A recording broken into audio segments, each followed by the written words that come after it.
Hello mga mami! Magbabalik ulit tayo sa vlog. Ito nga ang first vlog ko na naman ulit ay hindi masaya. Dahil nga mayaya yung aking Bobby. Dito na nga ay papunta na kami ngayon sa clinic. Di ko alam kung saan niya to nakuha.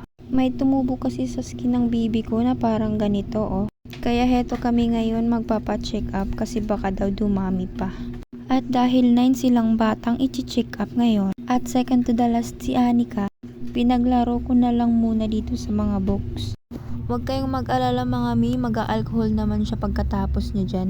Natutuwa nga ako dito kasi kinukuha niya at alam niya din paano ibalik yung mga books.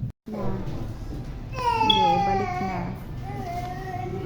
Kukuha on. Babalik.